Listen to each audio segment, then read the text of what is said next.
So, morning, folks. Welcome to the channel. Another good day ahead.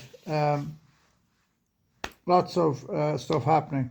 So, look, at Copper Coast Lures, we really want to encourage young people to fish. We want to get them out from behind the computers and out on the shoreline and get them into bass fishing. I had a young chap message me last night, and I thought he was like,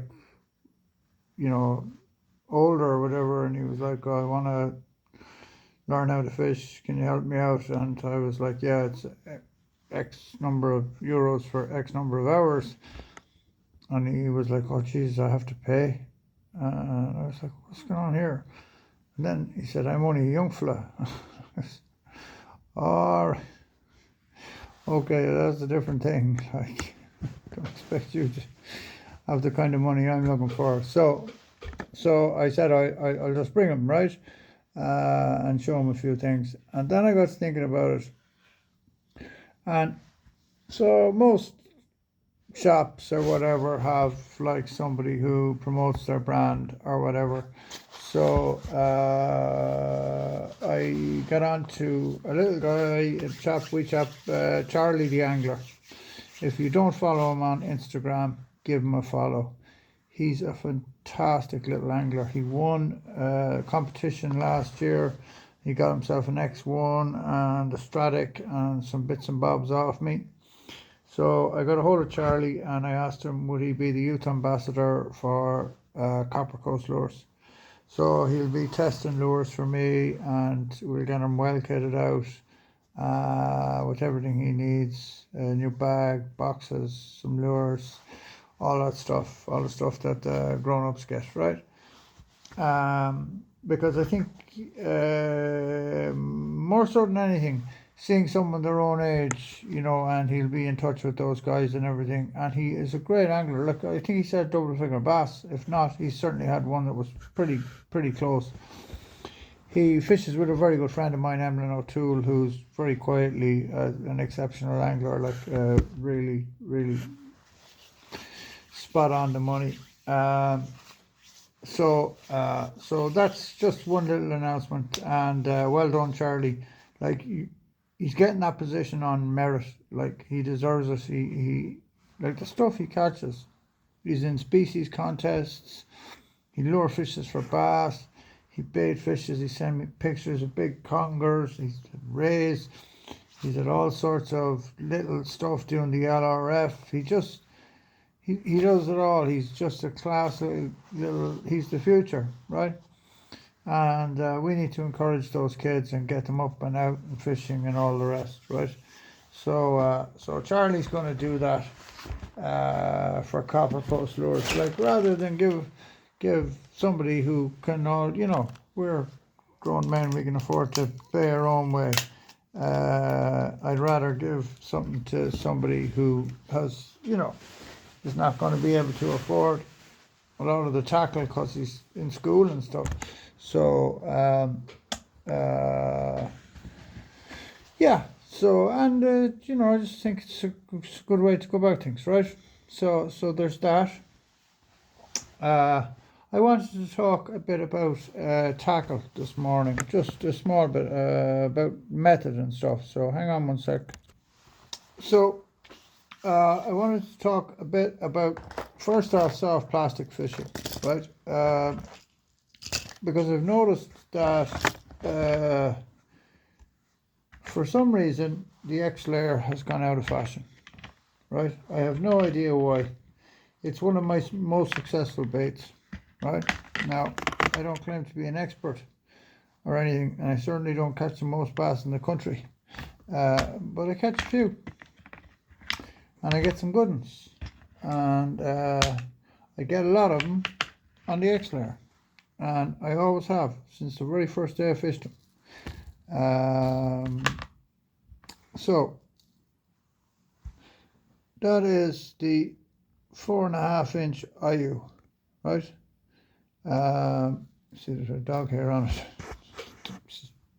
Secret, that tracks the bass, dog hair. No, it doesn't. So which way do you rig them? Right. So if you rig them through the front side like that, they'll fall slower, right? Or is it the other way around? Jesus. Yeah, no, they'll fall slower, right? Because the flat side, so your lure clip will be here, pulling here, right? And the flat side will be sinking down, right? And it's got more surface area. If you rig them the other way and you have the hook coming out through here, they'll fall quicker, right? Because there's less surface area and they fall faster. Right. Now, to be honest with you, where I'm fishing and stuff, the fall rate is not a huge issue for me, right? Because I'm fishing shallow water and I'm fishing them hard to the bottom, right? I'm not getting many takes on the drop. Now, there are places where I do get takes on the drop, but we're going to concentrate on a different method today. We're going to talk about trotting baits, right? So if you're an experienced angler, you'll know all about what I'm about to say. So the most important aspect of trotting baits is to present the bait to the fish so that it's moving in step with the current as best you can, right? Which means you're going to need a variety of jig heads, right? A variety of weights. Now, I have 5, 7, and 10 in that batchy head, and I find that that's enough to cover me, right? Like when the tide is very, very weak and slow, I'll go with 5. When it picks up a bit, I'll step it up to 7. And if it's deeper or it's running like hell, I'll step it up to 10, right? So if you're going to do this type of fishing, you're going to need the right type of rod. You're not going to want to fish a rod that's rated higher than 24 grams, really, because you need the lighter rating to cast the smaller baits. Otherwise, right, I step it down to 16-pound braid and 14 to 16-pound fluoro, right? 14 preferably where I can. I like to use hard fluorocarbon. I find it's better knot strength. There's never any slippage, and I don't break off. Now, the times I do break off is when I'm caught in a snag and I lose a lure, right? But I don't break off and fish on 14 pound. Like, why would you, right?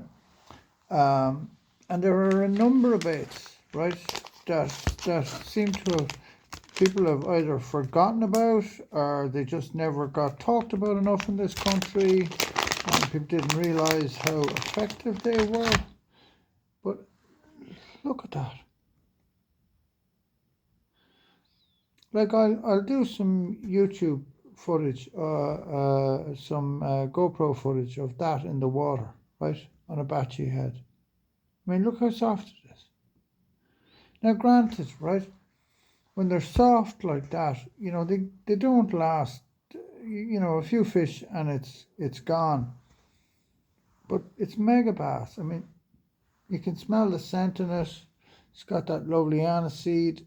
It just is lethal. Now, what I would say to you is be careful with your plastics, because not all plastics mix, right? Especially some of the different material megabass, and keep your sleeper craws totally separate because they will just melt into everything, right? But that's the Hazedong 5-inch, right? And I fish that in a range of colours. I fish it in like the white.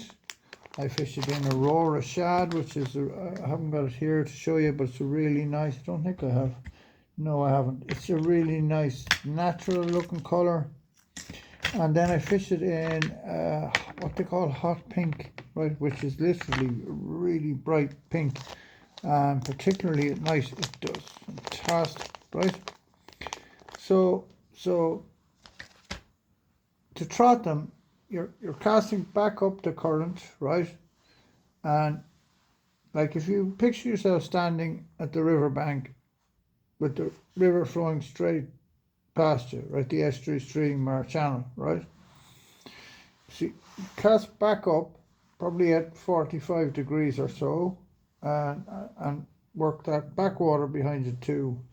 And then holding the rod up, you tighten into it and just feel it trotting down. And if you need to tighten a little bit, but try and keep a small bit of slack in the line, just that slight U, right? And when you see that tighten out or you feel the thump, give them a wallop, right?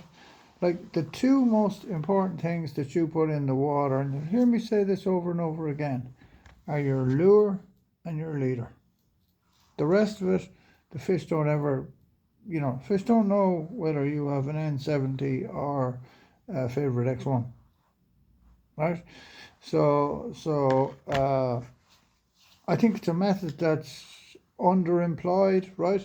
A lot of fishing has gone over to paddle tail fishing and stuff, and they are incredibly effective, right? Especially on the Oak Coast. Like there's a chap, Garrod headlock lures for you in the UK. Some of you guys might not have heard of him. There's one of his baits there, right? And you can see it's a lovely. Sorry, let me show you. It's a kind of a square paddle tail, which I think might have been inspired. I don't know. I haven't asked Garrod. He's a very nice chap. Might have been inspired by pike lures, but I have done extremely well on that lure. And again, he does it in a lovely light pink colour. And you can see, if you look, right, what I've done is drilled it out. And you can hear I put a rattle in there, right? And if you look at the lure, it doesn't affect the profile at all when you use a drill bit, right? I got a load of flack off people, or why do you just stick them in? Well, that's fine. You just stick them in. I use drill bit. So what? Who cares? I just like to have it nice and neat so that there's no kind of bulge or whatever in my lure, right? Yeah, so those really nice paddle tail, but a very different method to what I'm talking about, right? Now, you can, though, also trap paddle tails, right? Now that's a 1-up shad 5-inch, right? Rigged on a 10-gram Texas 4.0, I think, or 3.0. Probably 4.0 actually, if that's 5-inch lure, right? And again, it's the same thing. You just cast up and let it tip down along the bottom, right? Because oftentimes I find there's two types of fish I catch when I'm fishing that way. Fish that are falling out of the estuary and they're looking around them, right? And this thing is dunk, they'll grab it. And fish that have dropped down into a hole or a hide or behind a rock or whatever, and are staying out of the current, waiting for something to go past and that they can nail. I find it really, really, really effective method. Like it was the first way we kind of learned how to fish soft plastics, was just to drop them along the bottom. Now, soft plastics have moved a long way since I started fishing them. I mean, those things there, that's the Raid Fantastic, right? And they're designed for the slow strolling method. And I mean, just absolutely amazing. Like they're very salty, so they sink very quickly down to the bottom. And you just stroll them like literally along the bottom, right? But super duper lure. Just to show you the range of kind of colours, right, that the Xlayer comes in. That's 500G. Now this I love, right? This is 5-inch tinsel brown 1-up shad, right? And it's on the Ultimate Eel head. Now they're a little bit more expensive, right? Which is not my doing. But what you will see, you see the way it lures see-through. The advantage it has on the Texas Powerhead is that you've got this gap, right? between, there's more eye. Okay, the eye is longer, right? Which gives you more attachment for your lure. Your lures will last longer, especially if you glue them down. I always glue my lures down just because it makes them last longer. Like you get more value for money or whatever. Another lure I've had great success using that. Well, using both methods actually. I fish those like I would fish the Rhodes lures, right? Which is kind of cast and retrieve, pretty much, right? I fish this, the Mariel 90, right? That way, but I also touch fish it, right? I'll also tip it along the bottom, right? And especially in the estuary. I mean, look at those baits, how well made they are. Sorry, now hang on, wait, we get a bit of focus. Look at that, like they're just super duper, and those heads are a lovely little touch, right? Really nice. Okay, so just wanted to just show you those, talk a little bit about them. I mean, my favorite size in the 1-up shad, to be honest, is the 4-inch, right? I'm fishing 1-up shads, Jesus, 20 years now, longer even. And we got them at first, the Ultimate Fishing lads were over fishing with me, and I was just so taken with them. Like, look at that, that's a little fresh cream, it's called, 4-inch. Like on a coyote head now, which will get it to dart, you know, around the place. Oh, savage, right? Just make sure, right, that your hook point is always coming out of the big part of the body, right? The reason for the joint in that tail is it gives it action, but they've made them much hardier, right? They're not as soft as they used to be, right? Which takes away a little bit from the action, but it gives it a lot more lifespan and a lot better value for money because they are not cheap. But like, I'm willing to pay the premium to catch the bass. I mean, there was some fella put up a post the other day, don't pay the bass tax, like buy off Temu. So yeah, go ahead, buy off Temu, yeah. Spend the summer catching 50s, 55s. Because if you get a 70, it'll break that rubbish in half, right? This is a gorgeous colour, and that's the golden bait in the 4-inch. I mean, look at that. On a sunny day, sun is just going to catch that glint. Now, you can also fish the 1-up on an offset hook, right? So on that style of hook, okay? And soon enough I'll have the owner twist locks in. You can see the salt is leaching out of that. Look, I left it in my box. It's after destroying the hook. There's so much salt in those dew life sticks. That's the 4.5-inch fat dew life, right? And then of course that's the lure we're putting into production now this week, hopefully. Very nice, right? So we're still debating the name. I just want to give a shout out to Brian, who's not well at the minute. Keep her lip, Brian, man. Keep the chin up. I hope you feel better soon. It's not easy. I was sick myself for a long time. It's hard. So a big shout out to Brian. Get well soon, brother. And there's a lovely big box of lures waiting on him when he gets out and back on his feet. So,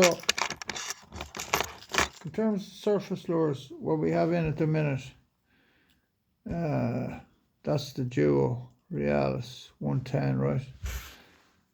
I have it in the 130. I mean, the 130, I love the 130. It's a beast of a lure, right?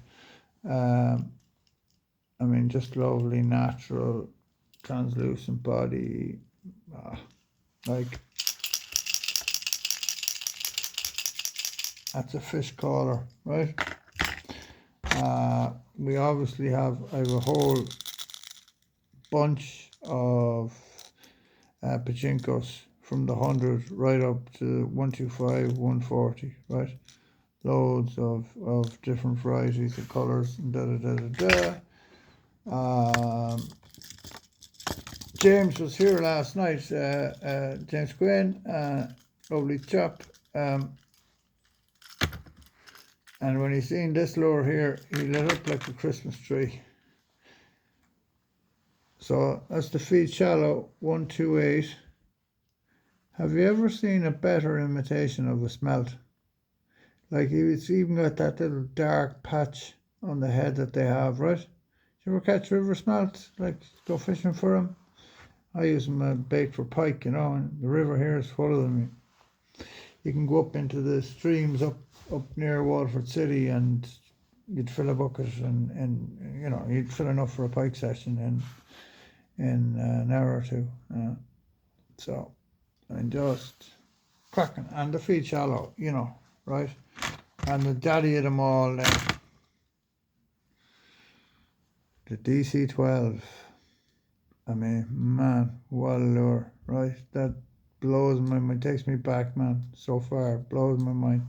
So, loads of lure talk this morning, guys, but congratulations, Charlie, on your new role for us, and looking forward to seeing you catching lots of fish. Thanks again to everybody, and thanks for your orders, your business, and your support. And we'll be on again, if not tomorrow, the day after, or whatever. So tight lines, everybody. Not very conducive to fishing out there again today, but hopefully we're getting there, right? We're the 12th or 13th of February now, so hopefully, right? Fingers crossed. So tight lines, everyone. Be good.